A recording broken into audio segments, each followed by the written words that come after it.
আজকে তুলসী গ্যাবার্ড কেন, কি উদ্দেশ্যে তিনি এই বক্তব্য দিলেন?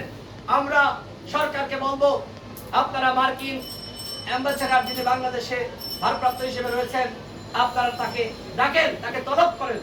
কেন তুলসী গ্যাবার্ড এই বক্তব্য দিল? এর আগে আমরা ভারতীয় হাই কমিশনারকে তলব করতে দেখেছি। এই বক্তব্যের পরে আমরা মনে করি মার্কিন অ্যাম্বাসেডরকে তলব করা উচিত। সরকার কি সেটি পারবে? আমার তো মনে হয় না। যদি পারে তাহলে মনে করবো যে সরকারের হ্যাডাম আছে। অন্যথায় একটা বিবৃতি দিয়েছেন, এই বিবৃতি যথেষ্ট না। আজকে তুলসী গ্যাবার্ডের বক্তব্যের প্রতিবাদ আপনি বাংলাদেশ থেকে করেছেন, কিন্তু বহির্বিশ্ব জানে যে বাংলাদেশে ইসলামিক মৌলবাদ, ইসলামিক সন্ত্রাসবাদের মাথাচাড়া হয়েছে।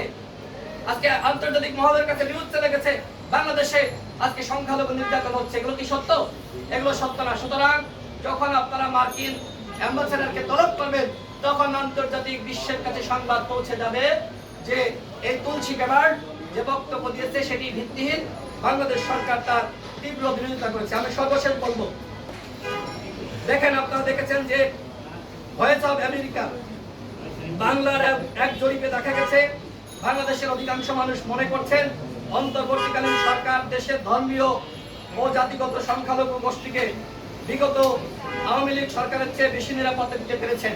সুতরাং এই যে বিভ্রান্তিকর সংবাদ আজকে প্রকাশ করা হচ্ছে, আমরা তার তীব্র নিন্দা জানাই এবং মার্কিন সরকারকে বলবো আপনারা তাকে জবাবদিহিতার আওতায় আনেন এবং এই বক্তব্য প্রত্যাহার করেন। আমাদের সকলকে ধন্যবাদ। আল্লাহ হাফেজ। আসসালামু আলাইকুম।